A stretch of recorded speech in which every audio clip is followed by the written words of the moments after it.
Hey, Cinemark, didn't you copy from Degenerosity already? I just want to see nerdy audio stuff. Yeah, okay, that's cool. But you know what else about long nerdy video stuff? It takes a long nerdy time to make. And I'm just starting out on this YouTube parade. Unless I'm, I don't know, creating my own operating system, I can't spend that much time not uploading. There's other videos on the way, but this is here for now, okay? It's coming, okay? Okay, cool. Porter Robinson is probably my favorite artist of all time. What I mean by that is I don't think there has been an artist to make music that has resonated with me so deeply. Twice. If you know me from around Form 5 time, you might think my favorite artist is James Blake. And while I have my fair share of James Blake plays, I got into him, like I said, around Form 5. I've been jacking Porter since grade 6. So let's go back in time. Also, this video isn't gonna be as autobiographical as my last artist type video. This is purely a glazer, to the point where I'm not actually going to talk about the stuff prior to Worlds, apart from language, which does that. But then again, no one else talks about anything prior to Worlds, so I'm good. The scene is grade 6, 2016. Around that time, September time to be precise, I found this video by this guy who got drafted. He was Korean, and it was something called an AMV. Now, I didn't know what these were at the time. All I knew about was those crappy SpongeBob Sings Timber videos. Does anyone actually remember that? Is that just me that knows about this kind of stuff? This was different. The editing here went hard, and this guy had multiple of them.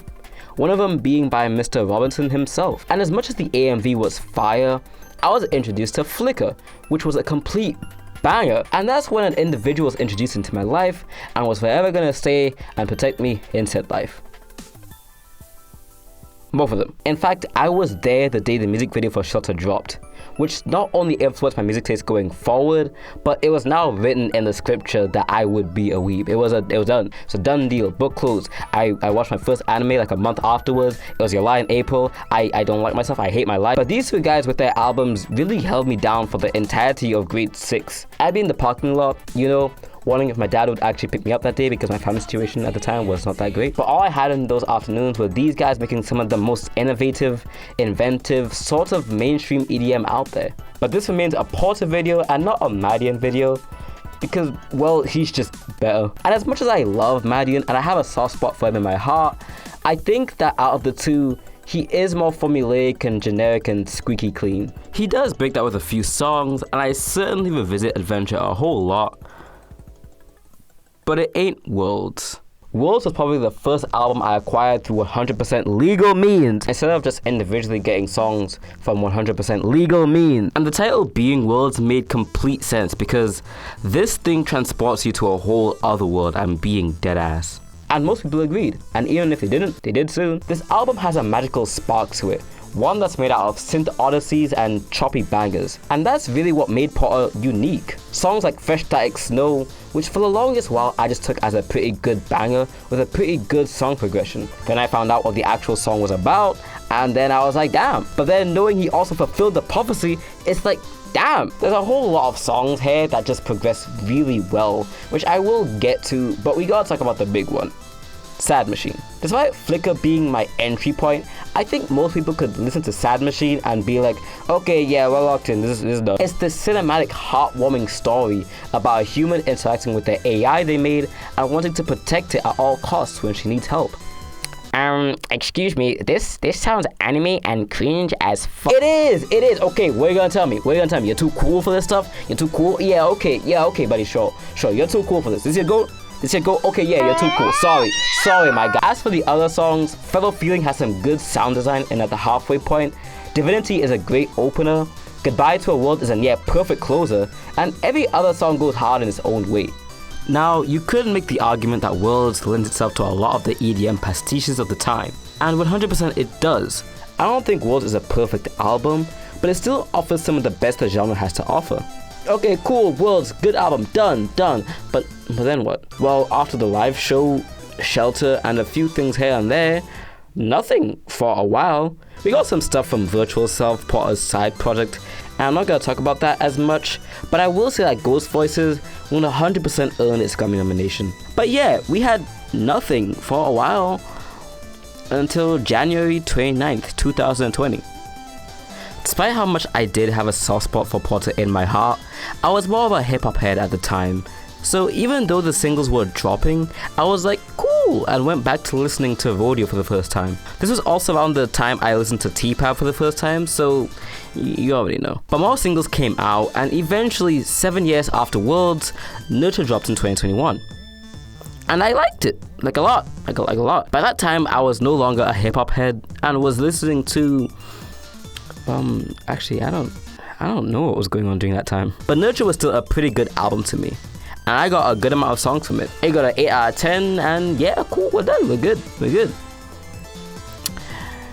But we weren't. We were not done. 2024 has been an interesting year.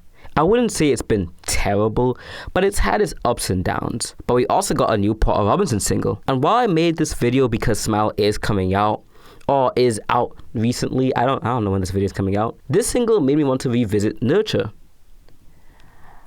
And oh my god, I'm actually kind of half tearing up just writing the script, getting to talk about it, but Nurture is one of those albums where you can listen to the entire thing without the lyrics and have one of the most upbeat times of your life, which is good. I think that's part of the point. Nurture came out after 7 years of the P-Man dealing with depression, constant art block, familiar issues and passings, and all the while just going through it.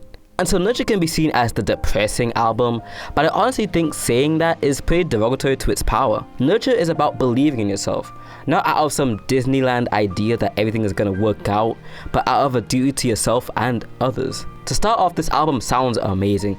All the somewhat cheesy EDM stuff is gone, or at least repurposed in a beautiful way. It also takes a lot of influence from Japanese folk music, and for an electronic artist, there is a lot of natural, gorgeous instrumentation on this. Blossom, I swear to God, the album cover is literally what this album feels like listening to it. And overall, sonically, we are in for a good time. But lyrically? Emotionally? Oh my god.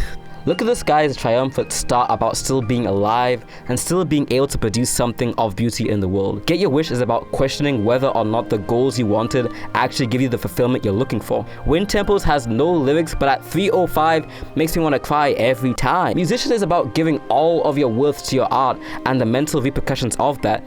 And despite all of these sounding depressing, they are all bangers. Blossom is this bare, raw background noise and all personal love ballad.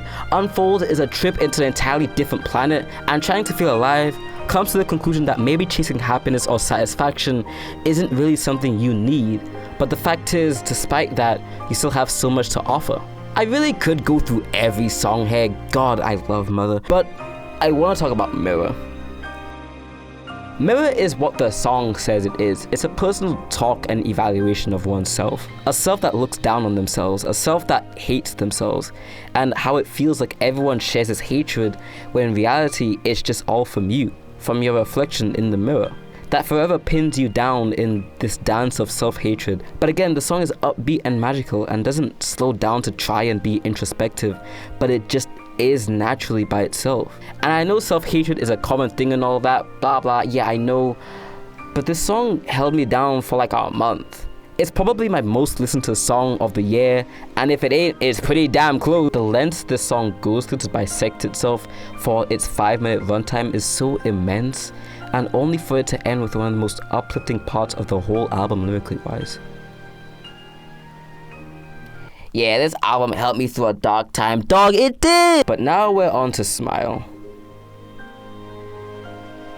Wait, I didn't mention something comforting. Oh my god! I'm gonna leave this part for future me to write and record, so have fun with that. Okay, I'm back. Smile is a mixtape. I feel like a lot of artists grind out one of their most groundbreaking albums of the discography, and so go for a lighter feeling for the next time around. And this is honestly what Smile is, especially with the album going in a more pop direction of all things.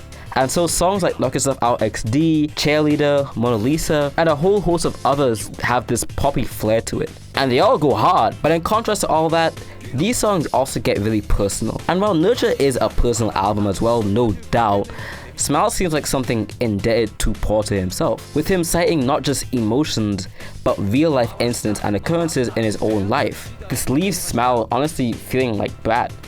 But instead of being for LGBTQ, it's for terminally online people. And as an ode to the terminally online fans of his, since the contrast between the pop anthems and the introspective ballads leaves Smell as an almost outside look at Porter, being in the position of fame and success he's in, and how that feels or even operates. But what do I think? I think it's heat. Yeah, this is gonna get a lot of praise out of me. If I were to pick my favorite songs, here they are. I would compare it to Nurture, but it's an entirely different beast. Porter isn't really one to stick to one thing, you know? But if I were to harken everything down to a single idea, Worlds feels like Porter being stuck with the popular pastiches at the time, Nurture feels like Porter going all in into his artistic abilities, and Smile feels like Porter having gained the skills to showcase his full capabilities, but purposefully contextualizing them to be with a pop pastiche. If I was to give Smile an arbitrary value of like a number, I'd give it like an 8 or a 9 out of 10, like a strong 8 or like 9 maybe. Yeah, we'll give it that. And so this is the end of the video. I would like to thank everyone who has started watching my stuff. It does mean a lot to me, and I think I've come to the conclusion of where I want this channel to go. This video is not in that direction, but I did want to talk about Porter, and I did want to get something out while I work on other stuff. So there's definitely other stuff that's coming along. Don't worry about that. I will also like to thank all my new viewers and subscribers. I know it's still pretty small, but all the quote-unquote little stuff still reaches my heart. Thank you guys for watching. Like and subscribe for more videos to come out.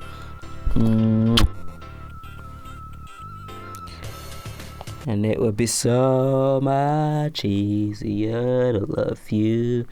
You could sing this earth happy like you. And it would be so much easier to love you.